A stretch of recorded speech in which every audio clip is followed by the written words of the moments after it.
கேளடி கண்மணி, நான் உங்கள் யாழினி. தாய் வீட்டிலும் என்னால் இருக்க முடியவில்லை, கணவன் வீட்டிலும் என்னால் இருக்க முடியவில்லை. நான் என்ன செய்வேன்? எங்கு போவேன்? இப்படி அடிக்கிறாங்களே, எப்படி நினைவில்லாமல் போகும்? ஆபீஸில் வேலை பார்க்கிறான், மற்றவர்களிடம் நன்றாக பேசி சிரிக்கிறான். என்னிடம் மட்டும்தான் இப்படி நடந்து கொள்கிறான். என்னை கதற கதற அடித்தால்தான் நிம்மதியாக தூங்குகிறான். எத்தனை கெஞ்சுவேன் வேண்டாங்க என்று. விடுவானா? ஒரு முறை இருமுறை போதும் என்று எப்படி கெஞ்சியிருக்கேன். மறுபடியும் மறுபடியும் எப்படி என்னை சித்திரவதை செய்வான்? இது கூடவா தெரியாது?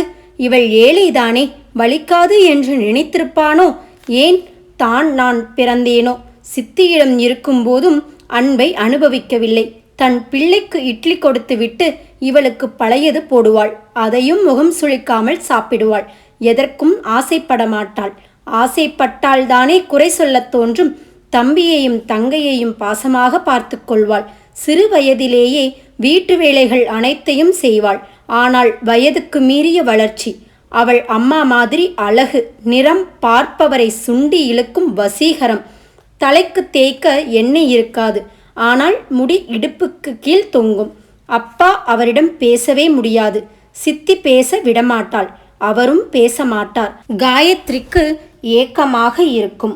எல்லோரும் அப்பாவுடன் எப்படி இருக்காங்க, நான் மட்டும் பேசக்கூட முடிவதில்லை.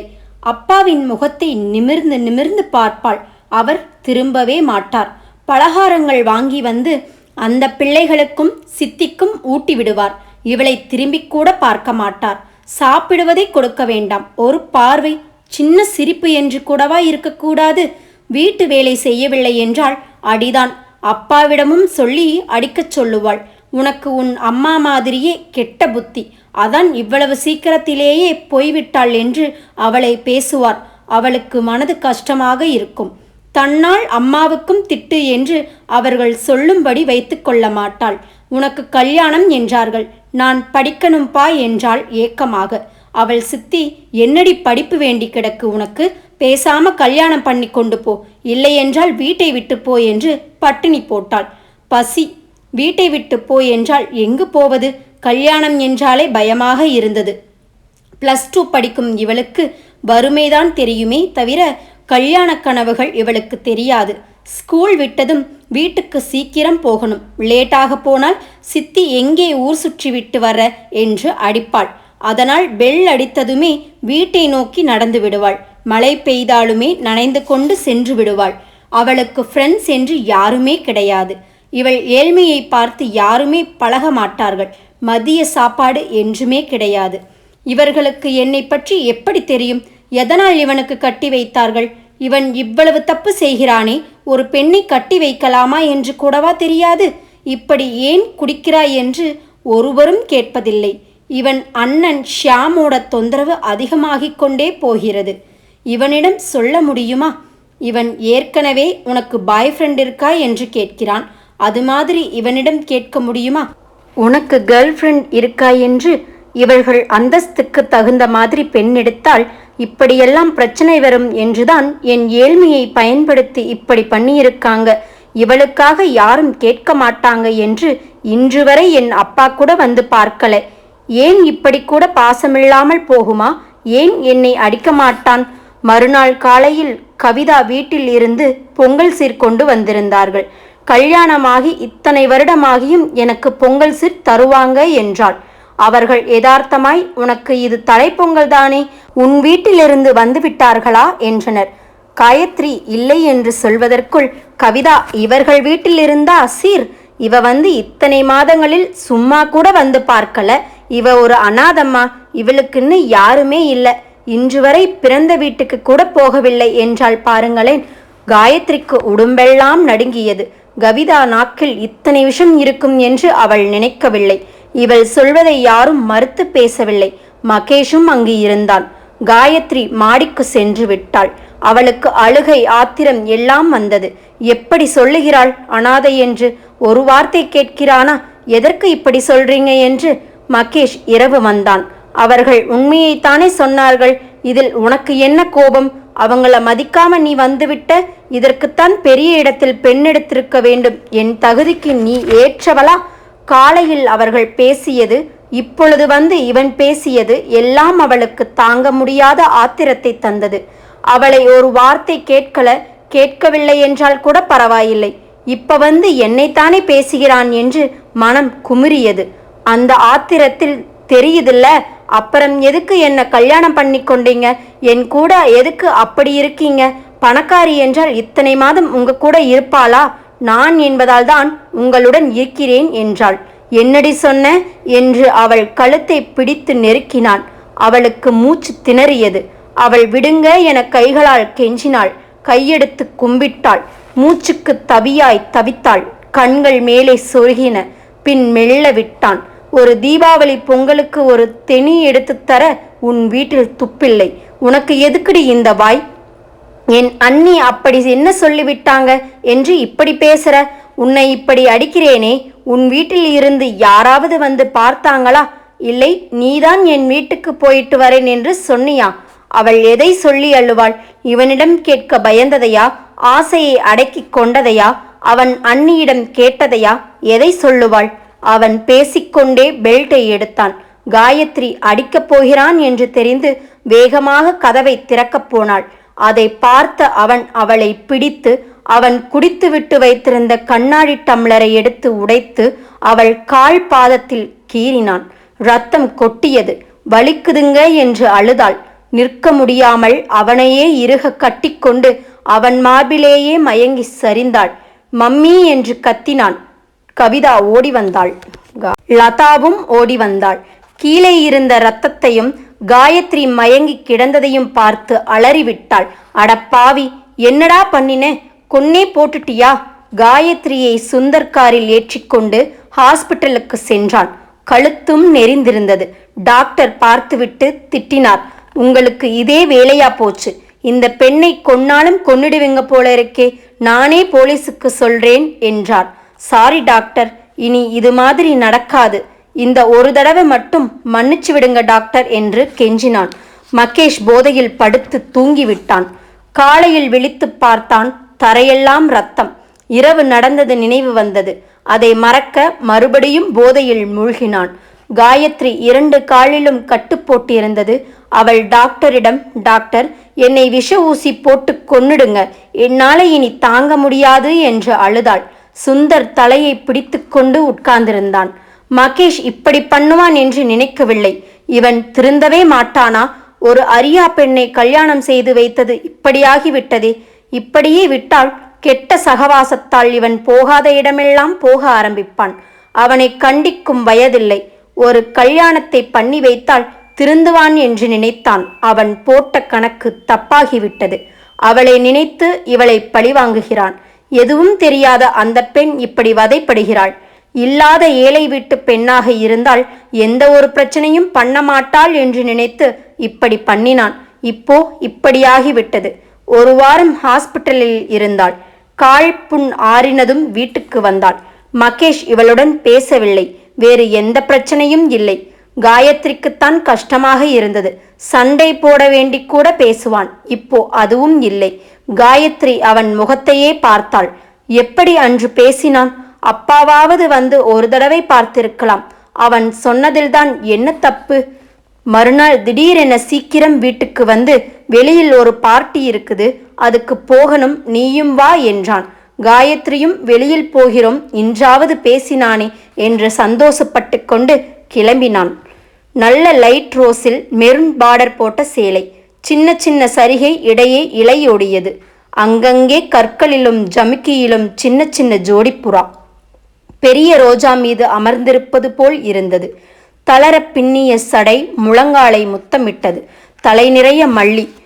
முதலில் நாம் அவன் கூட வெளியே போகப் போகிறோம். நல்லா ட்ரெஸ் பண்ணி கொள்ள வேண்டும். அப்பத்தான் அவனுக்கு மேட்சாக இருக்கும். அவனுக்கு என்ன ட்ரெஸ் போட்டாலும் கம்பீரமாக இருக்கும். நாம் கிராமத்து பெண் மாதிரி ட்ரெஸ் பண்ணினால் இனி வெளியே கூட்டி போக மாட்டான். நமக்கு எதுவும் தெரியாது என்றுதான் வெளியில் கூட்டி போக மாட்டேங்கிறானோ. இனி அவன் நினைப்பை மாற்ற வேண்டும். நாம் அவனுக்காகத்தான் இருக்கிறோம் என்று உணர்த்த வேண்டும். கண்களில் கனவுகளோடும் மனதில் கற்பனை சிறகுகளை விரித்தவாறும் சந்தோஷமாக கிளம்பினாள். மகேஷ் வேகமாக உள்ளே வந்தான். அவளை பார்க்காமலேயே சீக்கிரம் வா என்று 2 படிகளாக தாவி இறங்கினான். காயத்ரிக்கு எவ்வளவோ மனதில் ஆசை இருந்தாலும் அவன் கூட போவதில் ஒரு நடுக்கம் இருந்தது. இருந்தாலும் மனதில் ஒரு நம்பிக்கை. வெளியே கூட்டிப்போய் அநாகரிகமாக நடந்து கொள்ள மாட்டான். இவ்வளவு அழகா அலங்காரம் பண்ணியிருக்கேனே, ஒரு பார்வை பாராட்டக்கூட வேண்டாம் என்று பெருமூச்சு விட்டாள். அவள் கீழே வரும் முன் ஹாரனை பலமுறை அழுத்தி விட்டான். வேகமாக ஓடினாள். நெஞ்சு படபடக்க. அதற்குள் அவளுக்கு வியர்த்து விட்டது. இப்படியே எத்தனை ஆண்டு வாழப்போகிறாளோ. கதவை திறந்து உட்கார்ந்து மூடும் முன் காரை சர்ரென வேகமாக எடுத்து விட்டான். தடுமாறி முன்னாள் விழுந்தாள். இவன் கூட ஏன் கிளம்பினோம் என்று இருந்தது. வர முடியாது என்று சொல்லி உதை கூட வாங்கியிருக்கலாமா?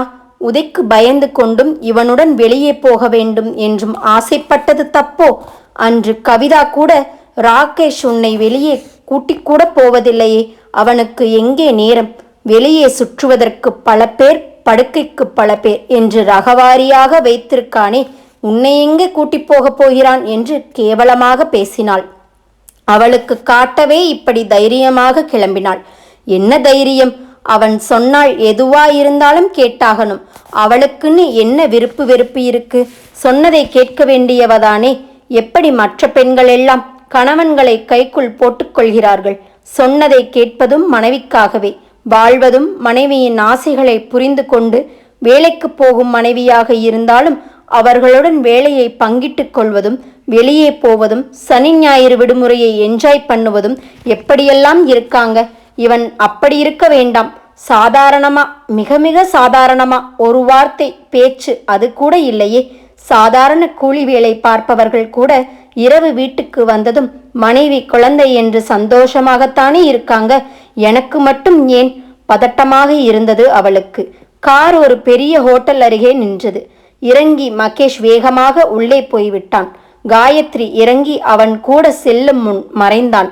அவளுக்கு பயத்தில் நாக்கு உலர்ந்தது. பின் மெதுவாக அவன் சென்ற திசையை அனுமானித்து ஒரு கதவை திறந்து உள்ளே சென்றாள். ஒரே இருட்டாக இருந்தது. நின்று நிதானித்து சுற்றிலும் கண்களை சுழல விட்டாள். மகேஷ் கையில் டம்ளரோடு பெண்களின் நடுவே ஆடிக்கொண்டிருந்தான். காயத்ரிக்கு மூச்சு வந்தது. பின் அங்கிருந்த ஒரு நாற்காலியில் உட்கார்ந்தாள். போகும்போது தன்னை மறந்து விடுவானோ என்று அவனையே பார்த்து கொண்டிருந்தாள். நிறைய ஆண்கள், நிறைய பெண்கள், அவர்களும் தண்ணி அடித்துவிட்டு எல்லா ஆண்களோடும் ஆடினர். ஒருவன் வந்து அவள் பக்கத்தில் அமர்ந்தான். அவள் பயந்து மிரள விழித்தாள். எக்ஸ்கியூஸ் மீ மேடம், ட்ரிங்க்ஸ் சாப்பிடுறீங்களா? அவள் திடுக்கிட்டு வேண்டாம் என்று திக்கித் திணறி அவன் அவளை யோசனையோடு பார்த்தான். மேடம், என் பெயர் சஞ்சய் என்றான். அவளுக்கு என்ன பேசுவதென்றே தெரியவில்லை. என்று மட்டும் தலையை ஆட்டினாள். நேரம் ஓடிக்கொண்டிருந்தது. மகேஷ் முழு போதையில் ஆழ்ந்தான். பல பெண்களை கட்டி அணைத்த நிலையில். காயத்ரிக்கு இது புது அனுபவமாக இருந்தது. அவன் மற்ற பெண்களிடம் இது மாதிரி இருப்பான் என்று நினைத்து கூட பார்க்கல. ஒரு பெண்ணை அழைத்து கொண்டு ஒரு அறைக்கு சென்று கதவை சாத்தினான். காயத்ரிக்கு உடம்பே ஆடியது. என்னை கூட்டி வந்து இப்படி விட்டு விட்டு அவளுடன் இப்படி இது மாதிரிதான் தினமும் இருந்துவிட்டு என்னுடனும் அவளுக்கு இதயத்தை பிடுங்கி எண்ணெய் கொப்பரையில் போட்டது போல் இருந்தது. பிறகு மகேஷ் வரவே இல்லை. எப்படி வீட்டுக்கு போவது? இவளுக்கு வழியும் தெரியாது. அவன் எங்கு போனான்? 1 மணியானது. எல்லோரும் போதையில் தள்ளாடினர். இவள் எழுந்து நின்றாள். கிட்டத்தட்ட எல்லோரும் போயிருந்தனர், ஒரு சிலரை தவிர. இவளுடன் சற்று முன் பேசிய சஞ்சய் நின்றிருந்தான். இவளின் பார்வை அவன் மீது நின்றது. இவனிடம் கேட்கலாமா? வீட்டில் கொண்டு விடுமாறு சஞ்சய் அவள் பக்கத்தில் வந்தான். அவள் தயங்கினாள் அவனிடம் பேச. அவனே முன்வந்து, என்ன மேடம் என்றான். நான் வீட்டுக்கு போகணும் என்றாள் குரல் நடுங்க. நீங்க யார் கூட வந்தீங்க? தலை குனிந்தாள். என் ஹஸ்பண்டோட. இப்ப அவர் எங்க? இங்குதான் இருந்தார், இப்ப காணவில்லை. சரி வாங்க என்றான். காயத்ரியின் கண் கலங்கிவிட்டது. எங்கே அழுது விடுவாளோ என்று வாயை பொத்திக் கொண்டாள். பாவி, இப்படி பண்ணி விட்டானே. நான் இவன் கூட வர்றேன் என்றா சொன்னேன்? இப்படி கூட்டி வந்து தெரியாத இடத்தில் விட்டு விட்டு போய்விட்டானே. என்னங்க சிஸ்டர், என்மேல் பயமா என்றான் சஞ்சய். இல்லை என்று தலையாட்டினாள். வீட்டின் முன் இறக்கிவிட்டான். ரொம்ப நன்றி அண்ணா, இந்த உதவியை நான் மறக்கவே மாட்டேன். பரவாயில்லம்மா, நான் வருகிறேன். இல்ல, உள்ள வந்து விட்டுட்டு போகவா? அவள் பதட்டமாக, வேண்டாம், நான் போய்க்கிறேன், நீங்க போங்க என்றாள். காயத்ரி உள்ளே போய் அரைக்கதவை திறந்தாள். அவன் நன்றாக தூங்கிக் கொண்டிருந்தான். அவள் ஒரு தலையணையை எடுத்து கீழே போட்டு படுத்தாள். அவளுக்கு தூக்கம் வரவில்லை. விடிய விடிய அழுதாள். எவ்வளவு சந்தோஷமா கிளம்பி போனோம். ஒரு நிமிடம் நான் சந்தோஷப்படக்கூடாது. அதற்கு ஒரு வாரத்திற்கு நான் அனுபவிக்கணும். அவனின் நடை, கம்பீரம், அவன் போடும் ட்ரெஸ் அவனுக்கு அத்தனை பொருத்தமாக இருக்கும். அவன் கூட சென்றது அவளுக்கு அத்தனை கர்வமாக இருந்தது. அதை அடுத்த நிமிடமே அழித்து விட்டான். காலையில் எழுந்து, எப்படி இங்கு வந்தே என்றான். அவளுக்கு ஆத்திரமாக வந்தது. பதில் பேசாமல் இருந்தாள். அவளை பிடித்து இழுத்து சிகரெட் புகையை அவன் வாயிலிருந்து அவள் வாய்க்குள் ஊதிவிட்டான். அவளுக்கு நெஞ்சியெல்லாம் எரிந்தது. இருமல் வந்து அந்த வாடை தாங்காமல் வாந்தி எடுத்தாள். என்னடி, நான் கேட்ட கேள்விக்கு இன்னும் பதில் வரல என்று சிகரெட் நுனியை அவள் முதுகில் வைத்து அழுத்தினான். அவள் துடித்து விட்டாள். கண்ணில் நீரோடு இரவு வந்ததை சொன்னாள். அவன் யாரடி? எனக்கு தெரியாது. தெரியாமல் எப்படி கூட்டி வருவான்? உண்மையிலேயே எனக்கு யாருன்னு தெரியாது. உங்களை காணல என்னதும் நான் பயத்துல அழுதுட்டேன். அவர்தான் என்ன கேட்டு இங்க கூட்டிட்டு வந்து விட்டுட்டு போனார் என்றாள். இந்த காலத்துல எவண்டி சும்மா உதவி செய்வான்? எதற்கும் ஒரு விலை இருக்குடி. நீ என்ன கொடுத்த? உன்னையா? கேள்வி சாட்டையாய் சுழன்றது. காயத்ரி அதிர்ந்தாள். இவன் என்ன சொல்கிறான்? அவன் செய்த உதவிக்கு இப்படி ஒரு அவப்பெயரா? அவள் சட்டையை பிடித்து இழுத்து, சொல்லுடி, என்ன கொடுத்த? அவ தலையில் இருந்த பூவெல்லாம் கீழே உதிர்ந்தது.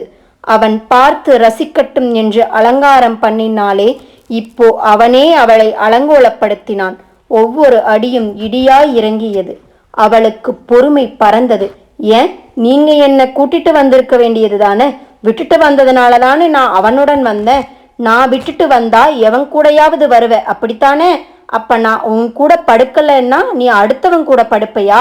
அவனின் வார்த்தை திராவகமாய் வீசியது. அவள் பதில் சொல்லத் தெரியாமல் அழுதாள். இப்படியெல்லாம் அவள் நினைத்து பார்க்கவில்லை. இவன் விட்டு விட்டு வந்தால்தானே அவன் கூட வந்தாள். ஒரு மிக சாதாரண உதவி. இதற்கு போய் இப்படியெல்லாம் பேசுகிறானே. அவள் ரசித்து அழகாக கட்டிய சேலையை கிழித்து எறிந்தான். அவளையும் அது போலவே. உனக்கு என்ன தைரியம் இருந்தா எதிர்த்து பேசுவ? நான் விட்டுட்டு வந்தா வர தெரியவில்லை என்றால் எங்காவது போய் சாக வேண்டியது தானே? அதுவும் வந்தது தெரியாம கீழே படுத்திருக்க. என்ன அவமானப்படுத்தவா? உன்னை விட்டு விடுவேன் என்றா நினைக்கிற? அவள் எவ்வளவோ கெஞ்சினாள். எனக்கு அவனை தெரியாதுங்க, என்னை விடுங்க, இனிமேல் அது மாதிரி வரமாட்டேன் என்று அழுதாள். அவள் அழுதழுது ஓய்ந்து போனாள். இவன் மட்டும் தன் கண் முன்னாடேயே பல பெண்களுடன் ஆடவில்லையா? அந்த பெண்ணை கூட்டிக் கொண்டு அறைக்குள் போனானே, நான் இதை பற்றி இவனிடம் கேட்க முடியுமா? இவன் அவள்களுடன் இருந்துவிட்டு என்னை வந்து அடிக்கிறான். அப்படியே மயங்கி போனாள். மகேஷ் ஆபீஸ் போய்விட்டான். காயத்ரி எழுந்திருக்கவே இல்லை. இரவு 11 மணிக்குத்தான் வந்தான். காயத்ரி அப்படியே கிடந்தாள். அவன் வந்து ஒரு நிமிடம் அவளையே பார்த்து கொண்டிருந்தான். பின் போய்விட்டான். குளித்துவிட்டு வந்து மறுபடியும் குடித்தான். அவன் கண்கள் சிவந்து கோவை பழமாயின. ஒரு சீடியை எடுத்து போட்டான். அதில் மோனிஷா சிரித்தபடி அவனை கட்டி கொண்டாள். அவனுக்கு கோபம் தலைக்கேறியது. டிவியை அணைத்தான். நீ இதுக்காகத்தானேடி நீ போன என்று படுக்கையில் படுத்தான். காயத்ரி மூச்சு திணறவும் விழித்து பார்த்தாள். அவன் பக்கத்தில் இன்னும் இவன் போகவில்லையா? அவளுக்கு ஒரு நாள் முழுவதும் மயக்கத்தில் இருந்தது கூட நினைவில்லை. பசி உயிர் போயிற்று. அசையக்கூட முடியவில்லை. வலிக்குது என்று சொல்ல முடியுமா? பேசாமல் உதட்டை இறுக கடைத்து கொண்டாள். கடித்த இடத்தில் ரத்தம் கசிந்தது. அவள் கண்களில் கண்ணீர் வழிந்தது. அதை உணர்ந்த அவன் மேலும் மிருகமானான். அவள் உடம்பு நடுங்கியது. அவளால் அந்த நடுக்கத்தை நிறுத்த முடியவில்லை. அவனையே இறுக கட்டி கொண்டாள். அதை அறிந்த அவன் அவளை பிடித்து ஒரே தள்ளாக தள்ளினான். அவள் கட்டிலிலிருந்து கீழே விழுந்தாள். அவளுக்கு அழக்கூட சக்தி இல்லை. என்றைக்குமே அவளாக அவனை நாடக்கூடாது. அதை ஒரு துளி உணர்ந்தாலும் அவளை அவமானப்படுத்தி விடுவான். இதுவரை அவள் அவனுக்கு ஒரு முத்தம் கூட கொடுத்ததில்லை. அவன் அனுமதிக்க மாட்டான். அதற்கு அவளுக்கு அவகாசமும் இருக்காது. அவள் எதையும் வெளிப்படுத்த முடியாது. அவனுக்கு என்ன தேவையோ அதை அனுபவித்துவிட்டு கசக்கி தூர எறிந்து விடுவான். அவளை பற்றி அவன் சிந்திக்கவே இல்லை. ஒரு நாள் இரவு அவன் வீட்டுக்கு வரவே இல்லை. அவள் பயந்து போனாள். சுந்தர் அறையை தட்டினாள். அவன் வந்து, என்னம்மா இந்த நேரத்தில்? அவர் இன்னும் வீட்டுக்கு வரலை அண்ணா என்று அழுதாள். சரி, நீ பயப்படாத, ஃபேக்ட்ரியில் வேலை இருக்கு, அங்கே போயிருப்பான். எதுக்கும் ஃபோன் பண்ணி கேளுங்க அண்ணா. சுந்தர் ஃபோன் போட்டான், கிடைக்கவே இல்லை. அவனாகவே அவன் பிஸியாக இருப்பதால் வேலை நேரத்தில் தொந்தரவு கொடுத்தால் பிடிக்காது. நீ போய் படு என்றான். சுந்தருக்கு தெரியும் அவன் எங்கு போயிருப்பான் என்று. 3 நாளாக அவன் வரவில்லை. கல்யாணமாகி இத்தனை மாதங்களில் அவன் வீட்டுக்கு வராமல் இருந்ததில்லை. காயத்ரி ரொம்ப பயந்தாள். காரை வேகமாக ஓட்டுவானே, எதுவும் ஆகியிருக்குமா? கடவுளே அவனை காப்பாற்று. மறுநாள் காலையில் ஷியாம் பிரியாவிடம், என்ன, நேற்று இரவு அவன் வரவில்லை என்று அழுது கொண்டிருந்தாய்? ஒரு இரவு கூட அவனை விட்டு உன்னால் இருக்க முடியவில்லையா? அவன் உன்னை இப்படிப்படுத்தியும் இந்த மாதிரி விட்டுட்டு இருக்க மாட்டேங்கிறியே என்று அனுதாபப்படுவது போல் கிண்டல் அடித்தான். கண்களை இறுக மூடிக்கொண்டு உதட்டை கடித்து ஆத்திரத்தை அடக்கினாள். நீ வர்றியா, நான் உன்னை பூ மாதிரி வைத்துக் கொள்கிறேன் என்றான். அவளுக்கு உடம்பே பற்றி எரிந்தது. முதலில் உன் பொண்டாட்டியை என் புருஷனிடம் அனுப்பு, பிறகு நீ சொல்வதை பற்றி யோசிக்கிறேன் என்றாள் ஆத்திரமாக. அவன், என்னடி சொன்ன? உனக்கு அவ்வளவு திமிரா? உன்னை என்ன செய்கிறேன் பார் என்று வெடித்தான். இப்படி பொம்பளை பொறுக்கியா அலையும் போதே உனக்கு இவ்வளவு ஆணவம் இருக்கே, இன்னும் உன்னை நல்ல முறையில் வைத்திருந்தா நீ எப்படி இருப்ப? அவரை சொல்ல உனக்கு என்ன யோகியதை இருக்கு? நீ என்ன ரொம்ப ஒழுங்கோ? அப்படி இருப்பவன்தான் இப்ப வந்து என்னிடம் இப்படி பேசுகிறாயா? நீயும் ஒரு பொறுக்கிதானே? அவன் அவளை அடிக்க கையோங்கினான். அதற்குள் அவள் சென்று விட்டாள். ஷியாம் பற்களை நரநரவென கடித்தான். 3 நாட்களாக அவன் எங்கே போயிருக்கான் என்று உனக்கு தெரியுமா? பொறுக்கத்தான் போயிருக்கான். அவனுக்கு இதே வேலைதான், அது தெரியுமா உனக்கு? எனக்கு எல்லாம் தெரியும். அதை பற்றி நீங்க கவலைப்பட வேண்டாம். உங்க வேலையை மட்டும் பாருங்க. 3 நாட்களாக காயத்ரி தூங்கவில்லை. எங்கு போனான்? சுந்தரிடம் சொன்னாலும் எதுவும் கண்டு கொள்ளவில்லை. எந்த ஊருக்கு போயிருக்கான் என்றும் தெரியவில்லை. அவன் சொன்னது போல் அதுக்காகத்தான் போயிருப்பானோ? இவனுக்கு என்ன குறை இப்படி பண்ணுகிறான்? இருந்தாலும் மனம் துடித்தது. ஒரு வார்த்தை சொல்லக்கூடாதா? ஒரு ஃபோனாவது பண்ணக்கூடாதா என்று கண்ணீர் வடித்தாள். 3 நாள் சென்று வந்தான். வந்தவனிடம், என்னங்க, எங்கே போயிருந்தீங்க? ஒரு வார்த்தை சொல்லிவிட்டு போயிருக்க கூடாதா? நான் பயந்துட்டேன் என்றாள். ஒரு அறை விட்டான். நீ யாரடி கேள்வி கேட்க? அவளுக்கு கோபம் வந்தது. 3 நாட்களாக துடித்த துடிப்பு நினைப்பு வந்தது. அதை நினைத்து, நான் உங்க பொண்டாட்டி, அதான் கேட்கிறேன். யாரடி சொன்னது நீ என் பொண்டாட்டின்னு? உன்னை நான் ஒரு நாளும் என் பொண்டாட்டியா நினைச்சதில்லை. எனக்கு பொண்டாட்டியா வர உனக்கு என்ன தகுதி இருக்கு? எனக்கு மனைவினா அவ ஒருத்தி மட்டும்தான். என் மனதில் அவளுக்கு மட்டும்தான் இடம். அந்த இடத்தில் நீ நினைக்கவே எனக்கு கேவலமா இருக்கு என்று சிரித்தான். அவளுக்கு நிற்க முடியவில்லை. பயத்தில் உதடு நடுங்கியது. இப்ப 3 நாட்களாக நான் போயிட்டு வந்தனே, அவளுக்கும் உனக்கும் எந்த ஒரு வித்தியாசமும் இல்லை. அவள் கண்களிலிருந்து கண்ணீர் வழிந்தது. எப்ப பார் அழுது கொண்டு, இந்த 3 நாட்களாக நான் எப்படி சந்தோஷமாக இருந்தேன் தெரியுமா? ஒவ்வொருத்தையும் என்ன அழகு, என்னை எப்படி சந்தோஷப்படுத்தினாங்க தெரியுமா? உன்ன மாதிரியா கத்தி ஊரையே கூட்டிட்டு என் கண்ணு முன்னாடி நிக்காத என்று அவளை பிடித்து தள்ளினான். அவள் சுவரில் மோதி கீழே விழுந்தாள். நெற்றியில் காயம் பட்டு ரத்தம் வழிந்தது. அவள்களை எல்லாம் இப்படி அடிப்பீங்களா என்றாள். எதுக்குடி அடிக்கணும்? நான் என்ன நினைக்கிறேனோ அப்படி நடப்பாளுங்க.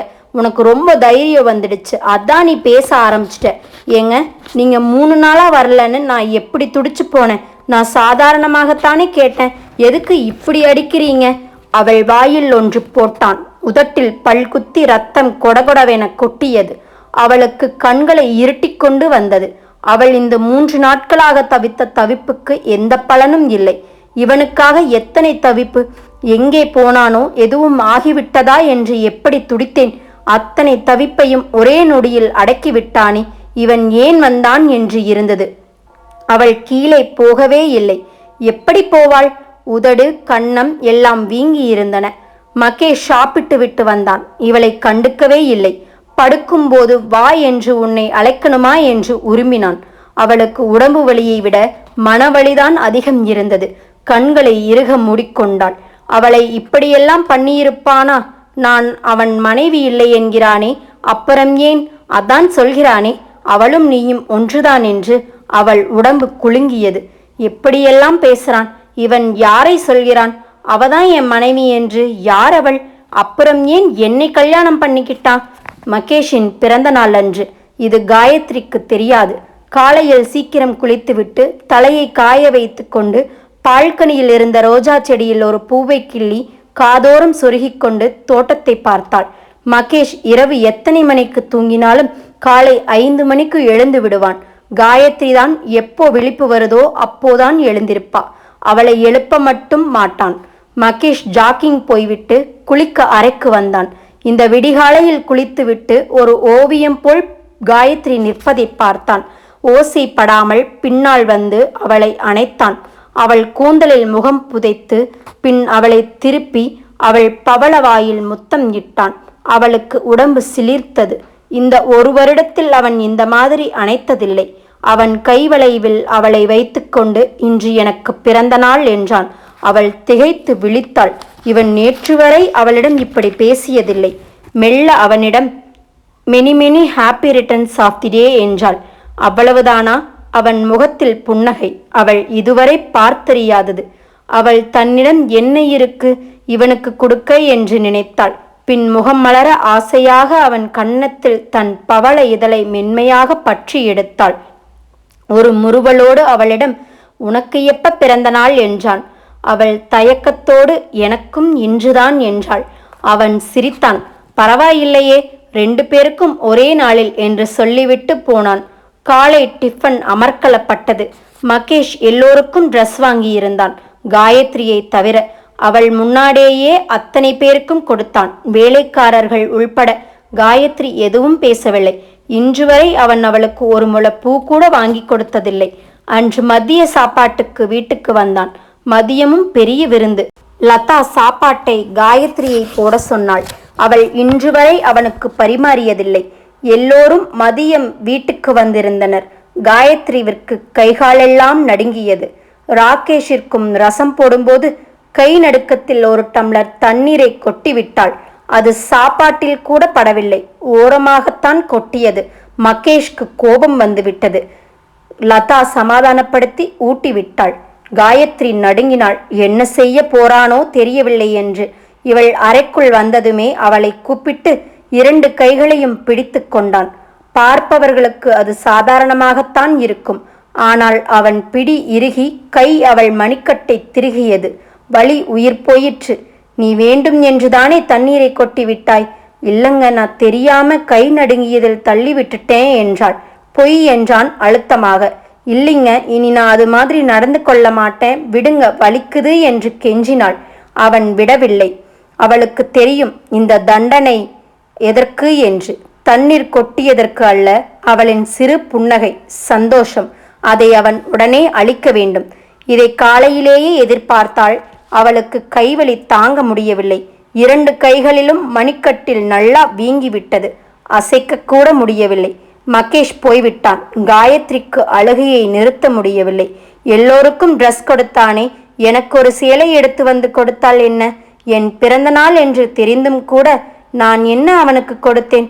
அவன் எனக்கு கொடுக்க என்று அழுதாள். மாலைதான் வந்தான். வந்தவன் ட்ரெஸ் பண்ணி கொண்டு கிளம்பி போயிட்டான். 6 மணிக்கு எல்லோரும் கிளம்பினர். காயத்ரியை காணவில்லை என்றவுடன் லதா மேலே வந்தாள். காயத்ரி கிளம்பாமல் இருந்ததை பார்த்து, நீ இன்னும் கிளம்பவில்லையா என்றாள். எங்கே அக்கா? மகேஷ்க்கு இன்று பிறந்தநாள் அல்லவா, அதான் இன்று ஹோட்டலில் பார்ட்டி. ஏன், உன்னிடம் அவன் சொல்லவில்லையா? இல்லை அக்கா, எனக்கு தெரியாது. அவர் என்னிடம் எதைத்தான் சொல்லுகிறாள்? நீங்கள் போயிட்டு வாங்க, நான் வரவில்லை. பரவாயில்லை, வா காயத்ரி, உன் கணவன் தானே, அவன் குணம் அப்படி. நீயும் பிடிவாதம் பிடிக்கலாமா? நீதான் கொஞ்சம் விட்டு கொடுத்து போகணும். அக்கா, அவர் சொல்லவில்லை என்று எனக்கு கோபமில்லை. இங்கே பாருங்க, என் கையை எப்படி வீங்கி இருக்கு. நான் எப்படி வர முடியும்? என்னால் சேலை கூட கட்ட முடியாது என்றாள். கையை பார்த்த லதா அதிர்ந்தாள். ஏன் இப்படி வீங்கி இருக்கு? அவன்தான் இப்படி பண்ணினானா என்றாள். காயத்ரி அவள் தலையை கோதிவிட்டாள். பின் பத்திரமாயிரு, நான் போயிட்டு வரேன் என்று விட்டு போயிட்டாள். இரவு ரொம்ப நேரம் கழித்துதான் வந்தான் மகேஷ். வந்தவன் காயத்ரியை எழுப்பினான். ஏண்டி நீ வரவில்லை? என்னை அவமானப்படுத்தத்தானே என்று ஓங்கி அறைவிட்டான். என்கிட்ட சொன்னீங்களா என்று கேட்க நான் துடித்தது. கேட்டால் வேற வினையே வேண்டாம். இன்னும் என்ன செய்வானோ என்று பயந்து கொண்டு பேசாமல் இருந்தாள். என்னடி, நான் கேட்கிறது உன் காதில் விழலையா என்று காதோடு அறைந்தான். தோடு உடைந்து கீழே உருண்டோடியது. அவள் கை இரண்டையும் அவன் முன் காண்பித்தாள். கை வீங்கியிருக்கு, நான் எப்படி வர முடியும்? சேலை விலகினா கூட என்னால இழுத்துவிடக்கூட முடியாது என்றாள்.